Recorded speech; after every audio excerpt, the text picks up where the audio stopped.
course and using the quality matters. And I didn't know there are so many people show up today, and so it's really a little small conference room. I'm sorry for that. Next time, if I know that Sarah, Jody, and CQ is going to show up, then we're going to deserve a huge conference. Okay. Okay. So first of all, later I'm going to kind of just go through some of the housekeeping stuff, and then we'll do some introductions. And so first of all, everybody from remote, you can actually chat, and then the function is on the lower middle section of your Zoom. And if you don't mind, please mute your mic, which is on the lower left of your Zoom screen. And this panel discussion, the presentation will be recorded when we start the introduction of the panelists. So just so you know, if you don't want to show your face, then you can mute your video as well. So let me go ahead and start the introductions. So on my list, the first one on my list is Dr. Sarah Smith. Oh, yes. So Dr. Sarah Smith received her PhD in Applied Linguistics from the University of Oxford, and followed by the postdoc research in the Brain Experiments Education Lab at Harvard Graduate School. Very impressive. In 2014, she joined the California East Bay, Cal State East Bay, in the Department of the Human Development and Women's Study. And there are a lot of the projects and she's handling right now. And so I'm going to skip that part. And it's really a huge, long list. And so she teaches 2 online courses. One is the Child Cognitive Development, which passed the QM review just last quarter, right? And she also teaches the Child Language Development, currently under the QM review. And she's also currently taking 3rd QM courses, addressing the accessibility and usability, and serving as a QM reviewer. The next presenter we have is Dr. Jody Servatius. And Dr. Jody Servatius, oh, that's even a longer history. Well, I'm older. And she spent the first 20 years of her career in K-12 and the next 25 years in higher ed academia. And she used to be, she's professor, now is retired, and teaching, actually helping design, 1998, helping design the Master in Online and Teaching and Learning degree programs at Cal State East Bay. And Dr. Servatius has been the Professor Education Director of Faculty Development and also the statewide online teacher credential program. And also the interim dean of the College of Education at Cal State East Bay. And currently is teaching part-time, enjoying teaching online with the students. And then she teaches the online courses, which is the teaching models. And this is the course that is currently being submitted for the AM certification. And she comes in with a lot of great experience, and I'm kind of shorting it. So sorry for that. And the third panelist is Dr. Chong Ji-woo, as I call him CQ. Yeah. And so CQ received his PhD in Business Administration with concentration in Management Science and minor in Economics. And he joined the Cal State East Bay in 2008 and also published a lot of papers. And I'm not going to say those papers, it's a huge list too. And so I'm just going to jump into that. He currently teaches business analyst and also analytics and also the decision science and operation management and also the supply chain management. And so his supply chain management course is the first online course from Cal State East Bay received the QM certification, just so everybody knows. Oh, so the third panel, the fourth panelist, our final panelist is Mrs. Rebecca Farber. And Rebecca is a curriculum support specialist, instructional designer in the online campus. And she works closely with the instructors to develop their courses and assist throughout the QM certification review process. And he has been several he has taken several QM workshops and is one of our certified QM facilitator on campus. So we have a lot of people here in the room, and oh, you can see their faces down there. That's wonderful. And so the first thing before we actually jump into asking our faculty member to showcase their courses, the first thing is just to explain what is the online hybrid transformation grant, because some of the people joining from remote is probably your first time taking this grant. And so basically, I'm just going to say that there are several purposes for this grant. The first one is just to echo the CSU Chancellor's Office initiative on the quality assurance. And the second is to provide the training and dedicated curriculum support staffing to every faculty member to enhance their online courses. And the third purpose is to encourage faculty member to submit and revise their courses and submit it for the QM certification. And finally is to increase the number of the certified QM or quote rubric reviewers on campus. And we actually sent out some survey for those faculty members who went through the QM certification and the grant. And one of the feedback from the faculty member is the faculty member like to see the presentation from faculty member and to actually see the firsthand how you design the courses and then how you run your online courses. So that's the reason that we kind of having 2 days faculty panel today and tomorrow to asking some of our faculty members to actually do the presentation and to helping us out and share their experience.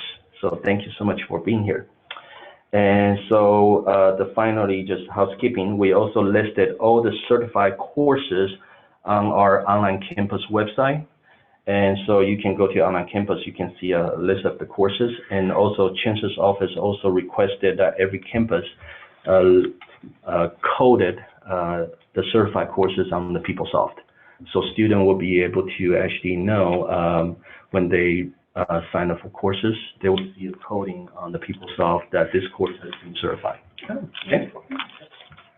So that's the housekeeping. And then, so I'm going to turn over and then asking Rebecca to just give us some ideas of as far as the course development process and also the service provided for this grant. And then we'll turn over to the faculty members. Great, okay. Yeah. So for those of you who go through the grant, the process is you get assigned to work with a curriculum support specialist or an instructional designer, and then that person serves a lot of roles for you. It can be someone to review your course, provide feedback, do a thorough review using the QM rubric, but then also help you really develop the course as well. So be the person to talk with about your course objectives and your weekly objectives and help make sure they're really on point for what you want them to be. Check your assessments and your instructional materials to make sure that everything's aligning and give you that objective feedback. And then also serve as a type of project manager to keep the course on schedule. You know, we know everyone's busy, and so to help you devote the amount of time you need to complete it and get through the project. That's, you know, the role we serve to you know, give you kind of time frames to work on and that support. In terms of the online campus, we offer services available for anyone, you know, who's teaching any online or hybrid course or even just needs help with Blackboard. And that includes captioning your videos or providing transcripts where necessary. We can also help with actually doing building in Blackboard if that's something you need help with. So it can be, you know, simple as creating folders, adding materials, and doing a thorough accessibility check on what's there. And so that applies also to people going through the grants. And we try to be really flexible to what you need. And some faculty, you know, they really like to go ahead and like work on the course and then get it reviewed and have that kind of conversation. Some people are really, you know, want someone going through with us, you know, holding hands through the whole process, like literally like we're writing the objectives together, we're writing the, you know, the syllabus together, we're creating the assessments together. And so we're flexible to meet you wherever your need is. Yeah, on that note, just quickly, I think I really appreciate those one-to-one, those kind of hand-carry practice. But I'm wondering whether it will be beneficial for the extra who already complete. I'm still in the middle of the certification process to have some kind of depository, just sharing your input, or so could be joined with faculty development or Bernie's expertise. Just put it somewhere. So if I just have some quick questions, kind of stuck, instead of I have to come to you. If you just have somewhere like we an can FAQ or kind of something. get some answer initially before we kind of get things organized. Yeah, absolutely. Thanks for that suggestion. That's great. Yeah. We actually have a Blackboard training course for faculty that was developed about a year ago, but we haven't really pushed it hard, and so it would be up for, an update anyway, so that might be something we could add to there. We wanted to add more on pedagogy and design anyways in there.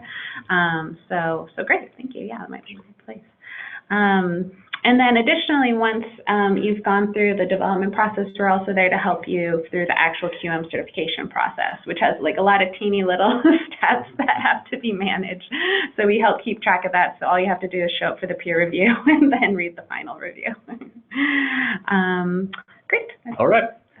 So right now we're going to actually asking our three panelists for faculty members just one at a time, and then share with everybody else what does the QM means to you in terms of the online course design, and also how has it impacted the way that you design your online or hybrid course. So let's start from Sarah. Sure. I made some notes for myself. So the thing that I really, really love about QM is it fits in really nicely with universal design. So it makes sure that your course is already accessible for all learners, and that, on day one when the course goes up, all learners can sort of have a comparable experience. And it builds in the accessibility element, so you already make sure that all your videos have captions, you already make sure that those captions work and that they are actually what's being said, and you're not just using the YouTube captions. And it also makes sure there's a lot of scaffolding and support built into the shell of the course. And I think that works from a universal design perspective, but I think it also is really helpful for learners who are not as savvy with an online course. And so I really like that it makes sure there's no gaps in the information that you're providing, there's no missing pieces, someone goes and checks all your links, but it also takes this really nice learner perspective where it sort of shows you what it would look like if a learner showed up and were just bringing in the base skills. Would your course be accessible to them? And so I really, really like how user-friendly it is in that way. And then I also really enjoyed working with a specialist. This was such a fantastic experience for me to have someone who had all these really innovative ideas for, you want to get them to do this, maybe we could use the Blackboard structure better, maybe you could sort of optimize what you're presenting and provide something more dynamic for learners, or provide a slightly different way of evaluating that really utilizes all of the opportunities that online teaching has. And so that expertise, I think, also really changed the way I do my courses. And then as far as how it impacted the design, now when I'm creating course content, I'm really thinking of that alignment of what am I assessing and how can I make sure it's very clear to the learner what my expectations are. And that includes using, all of the rubrics, but also making it clear to them I'm assessing this weekly outcome, which ties in with this overall course outcome. So making sure, even though I sort of had that in my head vaguely and I knew what I was doing, making sure that's made explicit for the learner and they really can see how everything builds on itself and how they're sort of being assessed on these things clearly. So I really think about that now and presenting the weekly goals and from that learner perspective. So I really appreciated that. Great. Thank you, Sarah. Now, Dr. Sasus, can you share your opinions on that? Sure. Well, my situation is a little bit different because I teach graduate courses. So that in and of itself, there's special characteristics of graduate students. And even more specifically, these graduate students are studying online teaching and learning. So this is a rather unique population of students. They're very sophisticated. Some of them are already teaching online, and some of them are teaching in a face-to-face environment, but hope to teach online at some point in the near future. So it's a pretty sophisticated, savvy group. And so I came to this QM thing with, you know, of course, I was already in fairly good shape, as you can imagine, because you can't teach how to teach online unless you have a pretty good course. It doesn't work. So I came to it thinking, well, you know, I have something that's pretty good. Maybe it's ready to go. And then in talking with the specialist, she said to me, I'm working with Megan Mulholland, who's just been wonderful. She's, I can't say enough. I totally agree with Sarah about the degree of help that's available for faculty on this campus from the Online and Hybrid Support Center. It's outstanding, and my colleagues on other campuses are very jealous that we have this level of support. So Megan asked me, you know, well, if you could do anything to your course, what would you want to do? And I had some things in mind, and one was to make it more visually appealing.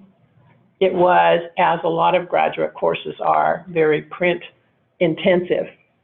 So that was one of my goals, and it fit very well with the QM rubric.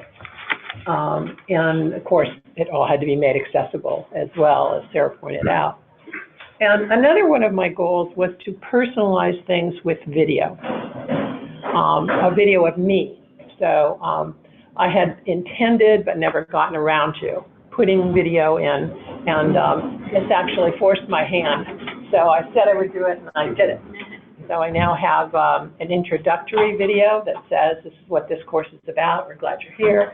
And for each of the 5 weekly modules, I have an introductory video now. So, and again, we have really great video support here.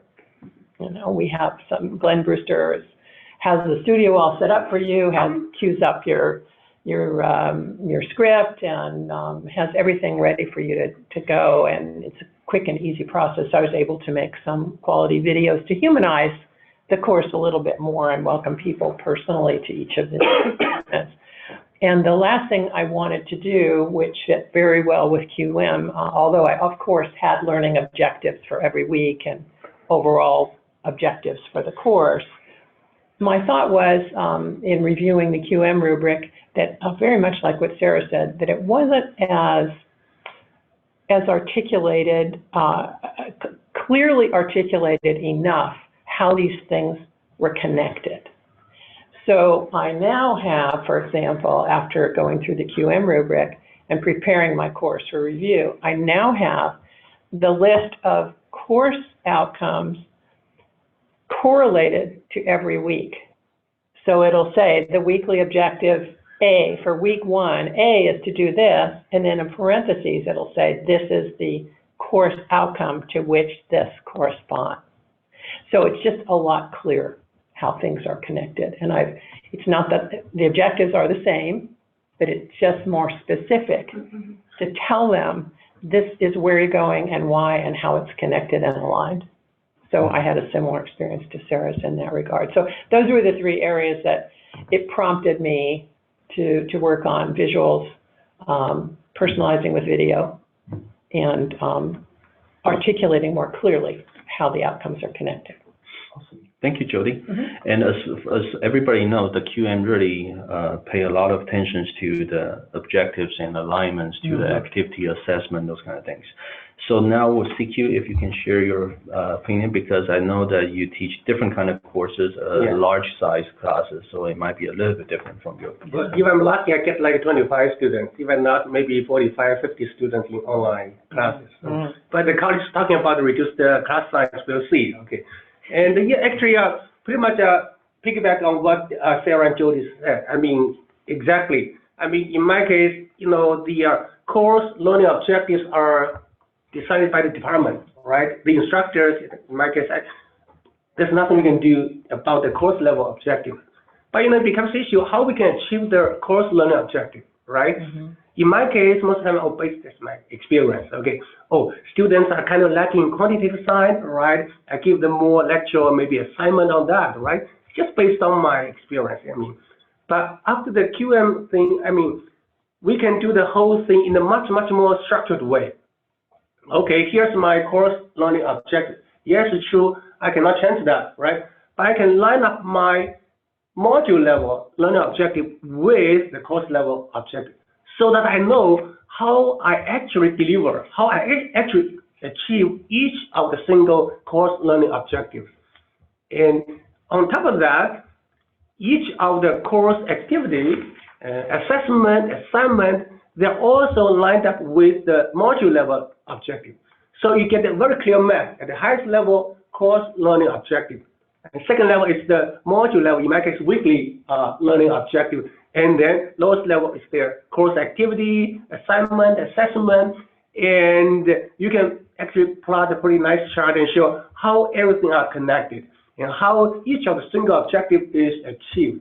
And that way I can even identify, okay, yeah, students are a little bit lacking in the quantitative side, right? That's okay. We can use more assignment reinforcement and do that, okay? In some of the cases, students are pretty good, and then we can even reduce some of the activities, right? And to make sure the time and effort are wisely spent so that we can have a wonderful learning experience. And no doubt about it, the support we got from Rebecca, Roger, even though I'm not working with the Bernie directly, I mean, the help I get from Bernie, I mean, any question regarding Blackboard and technical side, I mean, just go ahead and ask them, okay? You are going to get a very, very good and satisfactory response. I mean, they are really responsive. I mean, I think that's a huge relief on the faculty side. Yeah. Because after all, we don't know that much about the educational technology, right? What's new out there, right? And what we know, I want to do something like this in my online class, right? But more than that, we don't know how to actually deliver them in the online setting. But go ask our experts. I mean, that's maybe the biggest takeaway from my experience over here. Mm-hmm. So, thank you, CQ. So just so every faculty members knows that we also have the 24 hours extended support now. So if even our office is closed and you still have the 1-800 number that you can call or the live chat that you can chat with somebody from Blackboard directly to ask any questions. So we're going to spend most of our time, the rest of the 30 minutes, basically is going to ask every one of our faculty panelists right here to actually give us the tour of your own course. You can either show before, after, or show the course that you've been certified or currently submitted, and then what have you done to it, those kind of things. So give everybody a tour of your course or courses. And then at the end, we can actually have Q&A sections, okay? So we're going to start with Sarah, Dr. Smith. Oh. That's okay. Yeah, here we go. And I'll go ahead and I'm going to move out of the way so you guys can drive. Okay, so this is my course. This is Child Cognitive Development. And this course, one of the things that was a little challenging about it more broadly is that students come in with very different skill levels. So this is an option for students who are specializing in child development, but it's also an option for liberal studies students who maybe have never taken a psych course or are not particularly interested in this topic per se, but it fits with their schedule. It's an online course and it fulfills this requirement. So what I really wanted to do with this course was make a lot of sort of support scaffolding and make sure that students could find it interesting even if the topic did not really interest them. And so some of the changes that I made with QM, we can sort of scroll down here. I added a lot of support information here. So I added a frequently asked questions section, which QM recommended. So I have all of this, especially for students who are not as savvy with using Blackboard. So things like, how do I look at my grades? How do I find more information about these assignments? Why are some of these optional? I also added these, oops, I'm not good at a trackpad, I apologize. The tutorials and ones that I thought would be particularly helpful for them. I added a guides section that just includes sort of similar to the tutorials, but ones that I made for just sort of how to do all of these things. And you'll see some of these things are not available. These are sort of shadow assignments that I put in that I try out at different times. And then if students say, I want more group work, I switch up the assignments and use this one. And if they say they don't want it, I take it away. But it was there when the review went through so that I could make sure that it was equally straightforward and clear. I also added this, which has made my life a lot easier. And this is what, if you talk to someone who's good at technology, can do. I apologize, it's clearly synced to whoever's logged in. Calendar, but you see, I put these office. I did have a dentist. How'd it go with your? Oh, I'm sorry. So this has allowed me to offer these office hours, you can see, and so students can now just click on one and make an appointment with me. So it looks like Rebecca will be having an appointment with me on Wednesday. Yeah, I look forward to it. And then that's sent to me. So that was a really helpful thing to be able to add, especially for online students where I felt like we were always going back and forth, when are you free, when are you not free? So now they can just click and do that. As far as the setup, I used this very strict sort of week 1, week 2, week 3, so students could clearly see where they should be as they're working through it. And very similar to what Jody was saying, I have the sort of overall course objectives, and then here each week we see what your goals are, right, and what we're going to be doing with that, and then which overall course objective. So where do you put all those folders? Where do you click to get those folders? These ones here? Yeah. Oh, is it on the, So it's all the here. master side? Yeah, so it's all Oh, I here. see. Week Okay. 1 start here, week 2. All right. We'll shift us over, and now we'll see what we're doing in week 2. Another nice thing that QM suggested was doing this start here and having this very first folder that you open up, and you will see a little introduction to me. This is clearly what I look like. And then all of this sort of intro material that they can look through, and then trying a little scavenger hunt, right? Test yourself, do you know how to get around in our course? And then let me go back. And QM is very nice for making sure that everything is very clearly labeled. It seems intuitive to you if it's called activities that you would open it, but even just adding that extra line, here's where your activities for this week are going to be, and sort of describing all of that. I also really like, I sort of can give an example of this. I tried to add a lot of videos for learners, and so with QM, we have sort of videos, a description of what they are, making sure that all of these have captions or transcripts that are right there. So that was sort of a nice extra thing to have, especially having someone to work through with me and say, you don't have the copyright for that, which turned out to be true for a lot of my videos, because I use a lot of examples of children doing things, right? Children displaying the milestone that we're talking about. So I'll say, you know, we're talking about Piaget's conservation. Here's a child being given a conservation task and accomplishing it, right? Here's a child who clearly has not hit that milestone yet. So here's an example of this, right? So these are each, you know, under 5 minutes, 4-minute videos. And so instead I had to move around, find ones where I did have, they were openly available and there were captions for them. So I think that's sort of, is there anything anyone would be particularly interested in looking at? Are there any questions in the chat? No. All right. Okay. All right. No, frequently, my student, they keep on asking the specific due date. So it looks like you have activities, but Yeah. where student can find out So there's that two, information. that's a great question. So I keep it on the same days, let me pull this up, of every week. So they know that the same thing is due every Friday and the same thing is due every Sunday, but I still get asked that. As far as big turn-ins, it's there when you click. Right. So they have a final project where they design a research proposal, and if you click on this, it... I think, you know, one thing you're seeing, when we work on courses, we do it in a master course for instructors, right? But this one probably doesn't have any dates listed, because the idea is Otherwise, the calendar, it could be one option. And then for the specific quarter, then you can go in and have the dates necessary. So, you know, some people do it differently in their master courses. They might have a date holding the place, so they, you know, they see it. Other people just keep it clean and then add it later. Yeah, another quick question about you saying you allow students to schedule appointment. So that is the face-to-face appointment? So it's either, Okay. sorry, just to answer your question, so I also have this at the end, I make a course schedule, so it's there in the syllabus, and they know every week, here's what's due every Sunday, and here's what's due every Friday.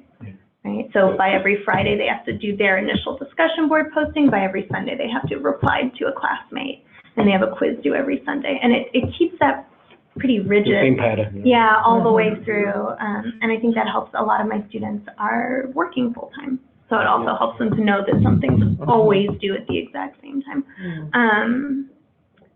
Yeah. And just one point. I noticed you said the quizzes, you take quizzes as many times as you want. Yeah. So, these graded quizzes? Yeah, so these are, I can show you them. So they are, well, I actually don't know if we'll be able to take them if there's no deadline for them. So these are, I call them like check your comprehension quizzes. And so they can take them for themselves as many times as they want, and they just see. Yeah, I'm learning this myself, and I'm not an instructor. That's right. Yeah. So there's a combination of questions. There's short answer sort of essays. There's matching, fill in the blank, multiple choice, and what they see for any of the ones that are multiple choice or fill in the blank or matching, they see whether they got it right or wrong, but they don't see what the right answer is. So they have that week. They can take it an unlimited number of times, and if they say, oh, I keep getting this matching one wrong, they can go back to the reading or go back to the video. For the short answer ones, I look at them all at the end of the week, but in the meantime, they get sort of an automatic feedback that says, your answer should include the following points. You should mention, you should mention Rogoff's contribution to this work. You should mention the following terms and describe them in depth. Something like that, so they can still sort of see, did I answer this completely? A complete short answer to this would have the following 3 things. And then I also provide them the pages in the book that so they can say, oh, I don't even know what that is. And then they can go back 295 is where that is. So those are those sort of, so here you go. This is sort of an example, right? So they'll have some of these short answer ones, and then they'll also have these matching ones, and it's a combination of those. Sarah, could you speak to your experience of the I guess they're gonna get a 0. review process? Absolutely.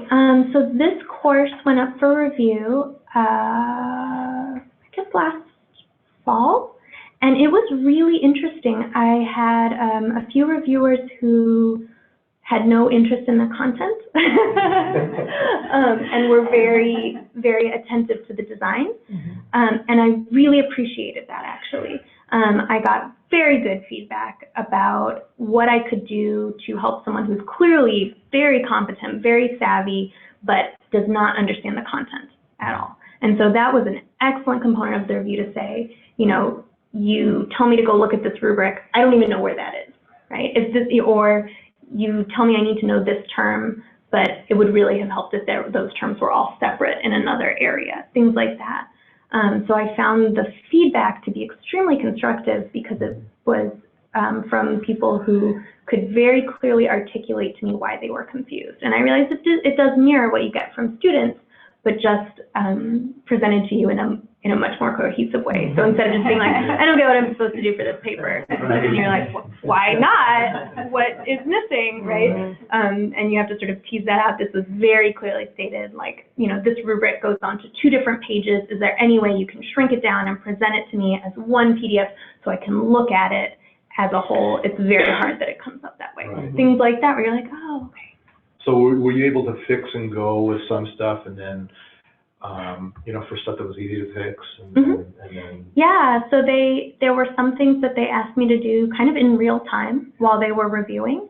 And that's happened with my current review as well. They've asked me to open up, things like open up the midterm and the final so we can take them. And then other things after I got the final review back with the comments, I was like, oh, okay, I'll make those changes, and I was able to make those changes as well. And actually, that brings up a good point, because Sarah's review, her course actually passed the first time, but she still got tons of feedback, right? So the whole idea is this whole collegial, collaborative, constantly improving, that even though this was like course certified right out of the gate, she still found like a lot of information that helped her. All right, very good. Thank you, Sarah. Thank you. So we're going to move to Dr. Servatius. Jody, if you can just kind of give us a tour of your course. Okay.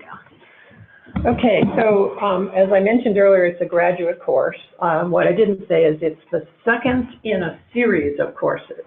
So you can't take this course until you took the one before it.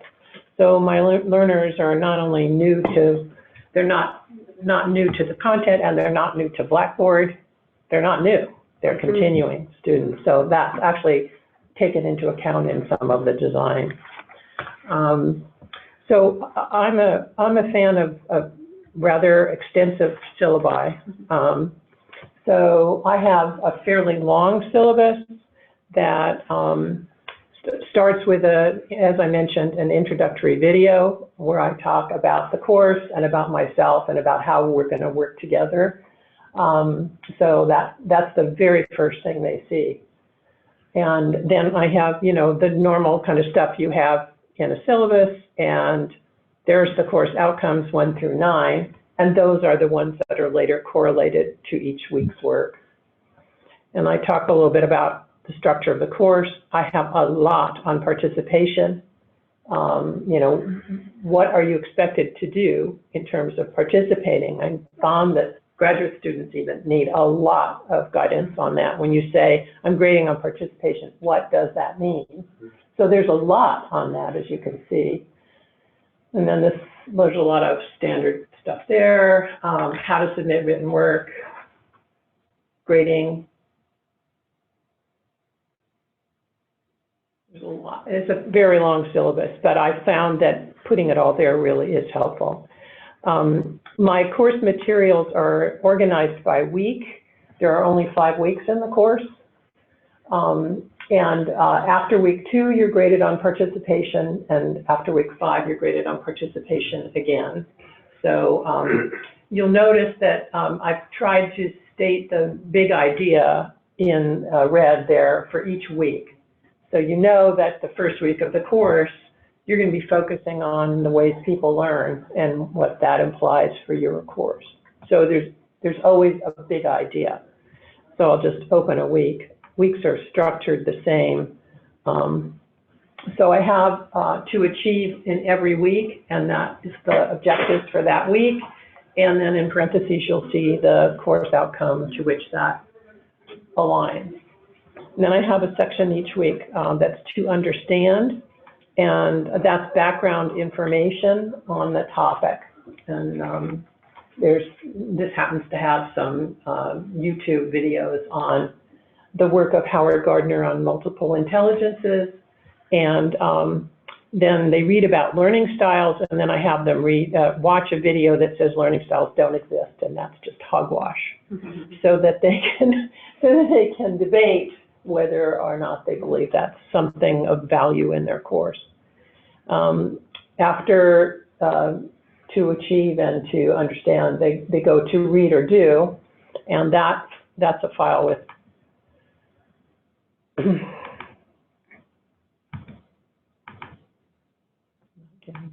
there we go. So you'll see there's lots here in to read or do. That's the main piece of every week, is what they're supposed to be working on reading. There are scholarly articles here. There are, you know, it's just a variety of, and every week looks like this. There are a variety of readings and activities. And then if there's anything optional, that's listed as well. So there's more of Howard Gardner. The original one was just an introduction, and this one, if you want to go more in depth on the work of Howard Gardner, you could do that. So each week looks like that. It's structured in exactly the same way. Every week, we'll go back to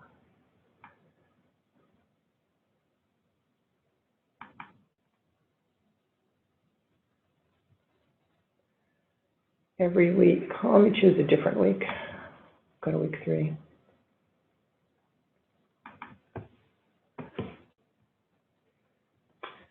So week 3, as you see, it's set up exactly the same way: to achieve, to understand, to read or do. Then they're directed to the discussion board for that week, and it tells them which questions they're going to be answering on the discussion board this week, 3A and 3B, because we're in week 3. Not very creative. Then there's always to write, because every week there's a written assessment of some kind. So this week they have to prepare 1 paragraph on the role they hope they'll be assuming in the class, and 1 paragraph on the role they expect their students to be playing, and how that, you know, how that plays out. they submit it below, and there is a rubric attached. So if you go in to submit your assignment, Sorry, to enroll. Oh, no. yeah, if you go in to submit your assignment, you will see this is the place where you put it, and you can, it's worth 15 points, and you can view the rubric there. Am I seeing something they're not seeing? Oh, I know, because it's a pop-up. Oh, no. I'm seeing a rubric, and you're not. Yeah, the rubric pops up in front of the blackboard, which isn't part of the screen share. Got it. That's okay. That's a Zoom thing. Yes, So every week, I've tried to make it so that every week looks exactly like every other week. The structure is exactly the same, the content's just different. And so when you submit your assignment, you can view the rubric, you can see how the points are going to be assigned, and it tells you exactly which outcomes are being assessed this week. So I've tried to make it, this is a graduate course, it's supposed to be scholarly experience. These are not new learners to Blackboard or to the world of education theory. So it's fairly sophisticated, but I've tried to make it as clear and methodical as I can so that they don't have surprises and that they know each week what's expected. Awesome. Thank you, Jody. So far, we have seen two different flavors of the online courses. Yeah. Now we're going to move on to the third course, which is the business courses. All right. First of all, I have to admit I'm not an artist, so I try to keep everything simple and straightforward. Okay, and so I want to make sure it's overall easy to use, so people and students and users can find information they would like to find. So basically, to begin with a simple announcement, a welcome message, and basically over here they can find the contact info of the instructor immediately. And then students are instructed to go start here, and pretty much everything else will be like syllabus and many other course information will be here. Course syllabus and basic course information over here. I try to give students a basic idea overall how this course is organized. Okay, it's on a weekly basis, a bi-weekly basis, and things like that. And I designed this course based on a semester, so that's why there's a 16 module, weekly modules. That's what you have over here. Oh, wow. Yeah. So that's all right. And then some of the rubrics, and I'm going to use to grade like case study, discussion board, and assignments like that. And try to give the student a head start, make sure they understand what that they are expected in each of the case study and discussion board discussion. And the introduction, including my own introductions over here, that's one of the assignment in week 1. So make sure people get to know each other, know about the instructor, and so on and so forth. And this is, and I have an extra credit policy. Sometimes it's pretty hard to be responsive to students' questions, right? But like in every other class, there are some very good students. And so I said that, folks, you can go ahead and answer your fellow student's question, and I will check regularly. If you do a good job, I can give you extra credit. And that way, people are really responsive. A student puts a question, I check it pretty much once a day. That's what I do, usually in the morning. But late in the evening, someone responded already. I said, good job. Okay, I'll say, okay, John, good job. I'll give you 1 extra point for credit. And by doing something like that, on one hand, instructor side, we get to do a little less, right? On the other hand, students are more motivated to be more participating in the discussion and so on and so forth. And then people like that. And I've never had any complaint about, the instructor is not responsive and things like that, because for the most part, questions are taken care of by fellow students. So they love that. Yeah. So that's one thing I do in my online courses. And then everything else will be in course materials.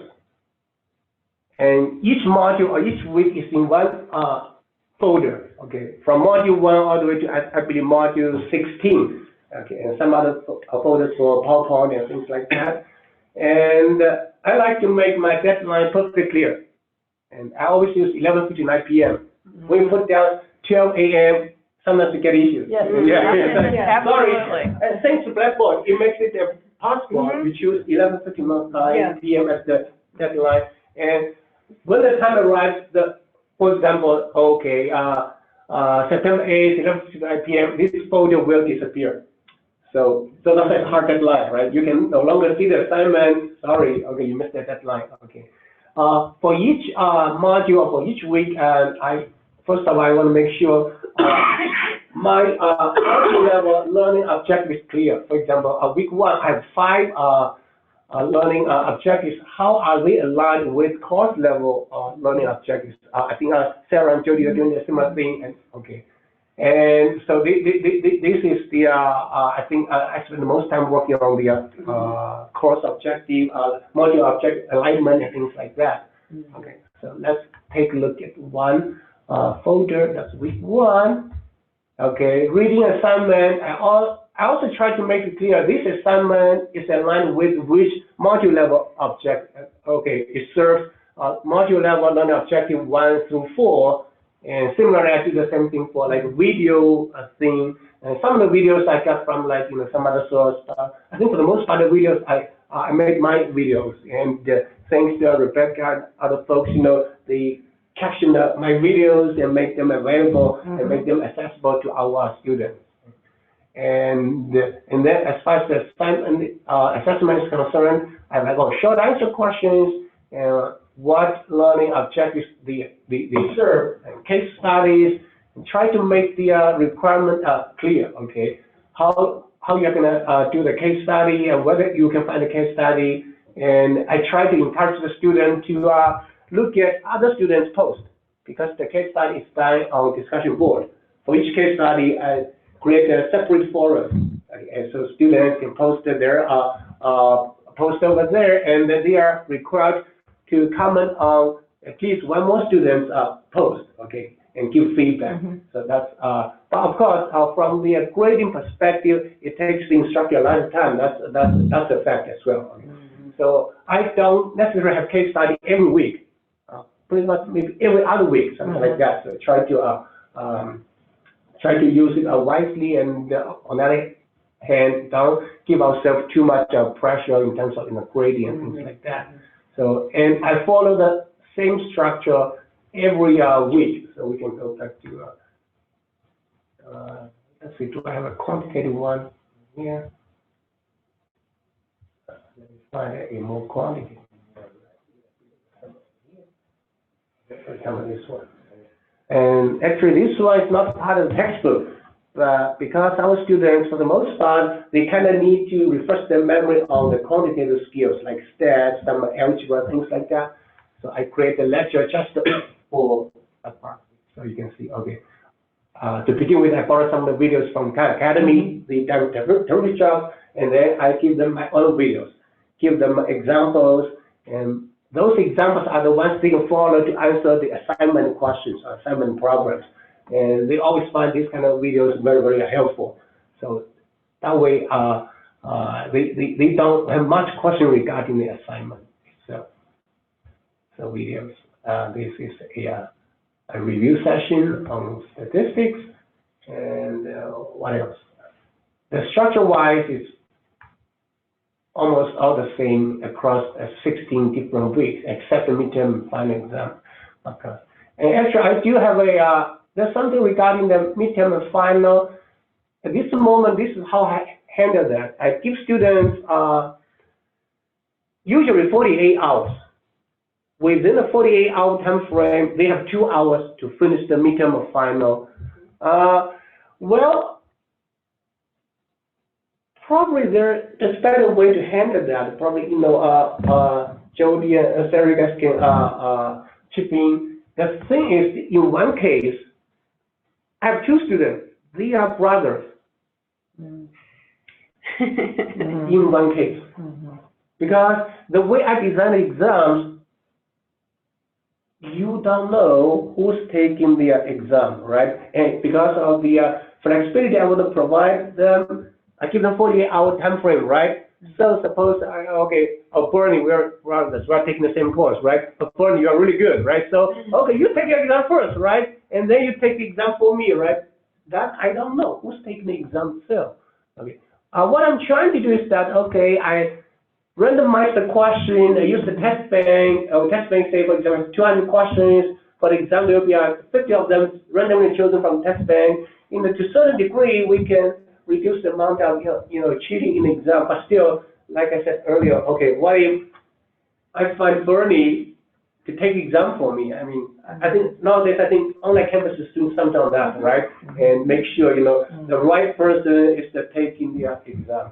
So that's something I'm trying to work on. This is a good opportunity to plug another workshop we're having in a couple of weeks on academic integrity and security, because this is an issue for across the board, And so in that workshop, we'll talk more about Respondus, which is newly available starting this quarter. And then some departments also have access to Proctor Use. Actually, the business school is using that.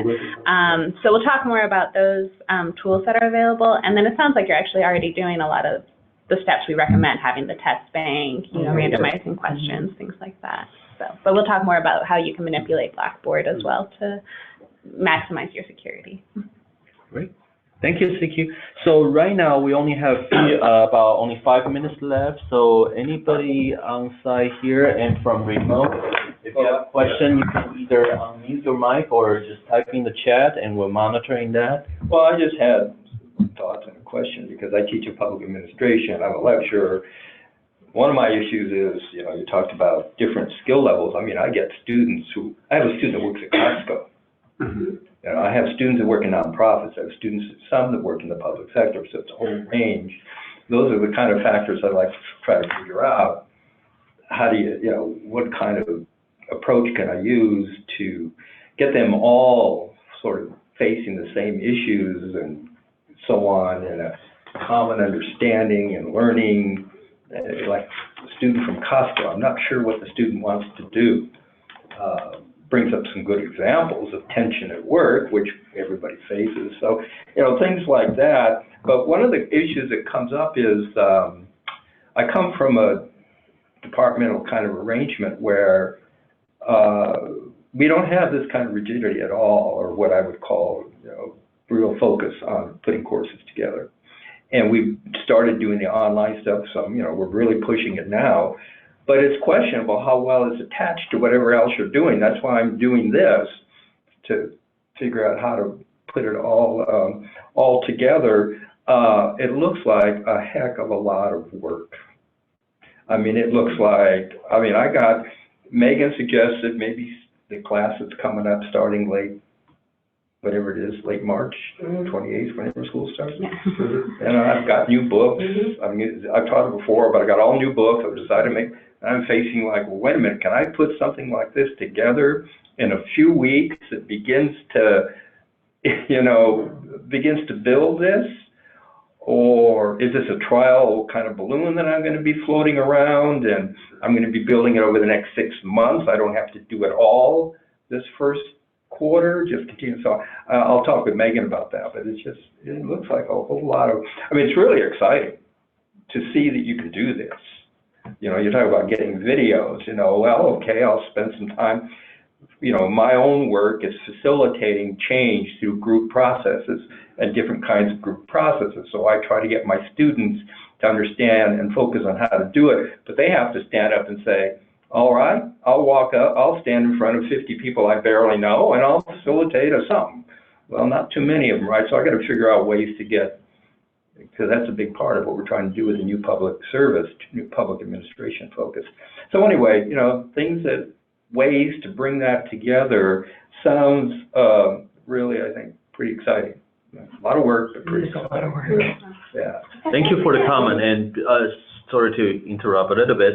Before the faculty members jump in on that, just so everybody knows, the grant process right now is really, for the full package, is about 6 months. So designing the course from the beginning to the end, usually we plan that for a 6 months period. And we do understand a lot of those concerns, and the videos, that creating the video take a lot of times.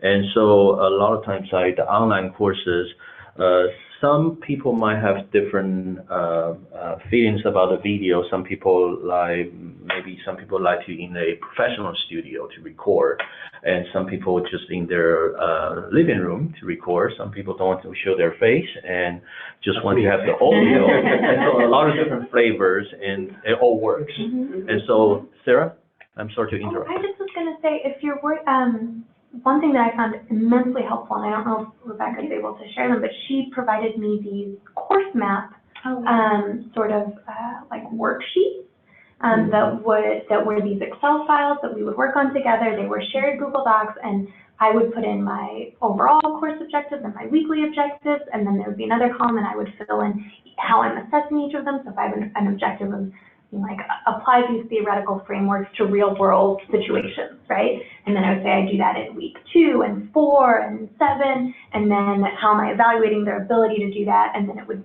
there were sort of these columns that would go over, and I say, oh, I'm doing that with this discussion board post where they have to design this school curriculum, or this discussion board post where they have to talk about how to remediate for children with this, and all the way through. So it was, when I initially saw that I had to do this, I did feel kind of overwhelmed because it was sort of all there, but it wasn't mapped in any clear way. And the supporting work that Rebecca did, even being like, you don't use a quantifiable term here. How do they know if they've done that, right? All of that, it was hugely helpful to be given these maps and these Excel forms that I just filled in and would populate, and then I'd be like, oh, and then Rebecca would look at them and highlight in red what I had done. Gentle way for myself. And so it actually took a lot less time than I thought. Well, I know Megan sent me a ton of stuff, so. Yeah, I'm sure. It's enormously helpful, or I found it enormously. Yeah, I'm sure that's one of the things, she'll do with you. And also, like, Sarah was saying, and Roger, you can think about it in 2 different things. If you're teaching the course in the spring, this is a lot of work. You're not going to have that done in a few weeks. And so that's why we have like the master course where you're working on building out, and this is like your chance to have your ideal course that you're working on, versus maybe your spring quarter course isn't going to be up at that same level yet, but you're going to be learning as you're teaching it. So even though I'm not teaching it, let's say in 6 months, because a quarter we're not teaching, it's still the class I developed for gaining approval. And then you can copy that into whenever the next time is you teach it. And so that a lot of instructors are in that same boat where maybe they teach this course every spring, so they get it ready, so now it's ready come next spring. So it's an experiment. Yes. Yeah, exactly. Okay. All right. So anything else, you and Jody, you want to? Well, I would just like to encourage any faculty that are thinking about doing this, going for approval, to take advantage of the resources that we have here. We're in a unique position with these fabulous staff members to help us. Oh, yeah. I say go for it. Well, absolutely. And, right now, you might find some kind of debate, how much online we're going to do, and there are concerns regarding the quality, right? That's natural. But the way I think about it, say I'm teaching a class on ground. Did you know what I taught yesterday? Do you know what I'm going to teach next week?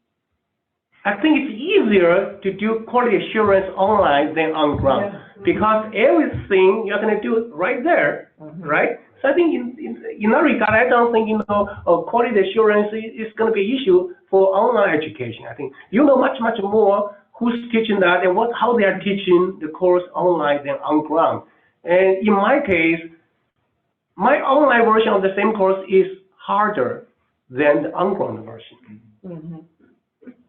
Wow, that's interesting. Yeah, so I'm hoping that people will find that, I shouldn't say better option, it's at least a very good alternative to our online class, online instruction. On ground, it's people, particularly young generation, right? They are used to that. They like that. They like the flexibility. And in addition to that, we can do a better job in terms of quality assurance. So, I'm 100% on board, like, Jody said.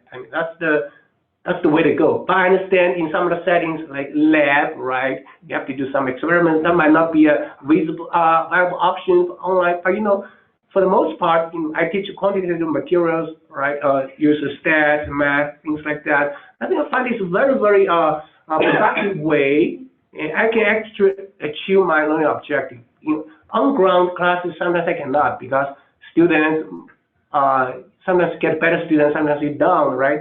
And students might naturally have more questions, it slow you down, right? You cannot cover the materials you want to cover and things like that. It's just one thing I want to probably, I try to figure out certain way to handle the group, how to make student working group in an online setting. Right now, I'm still struggling with that. So, and maybe, some of you guys have a wonderful idea. I would love to learn from that. Subject for a future workshop. Yeah. Very good. I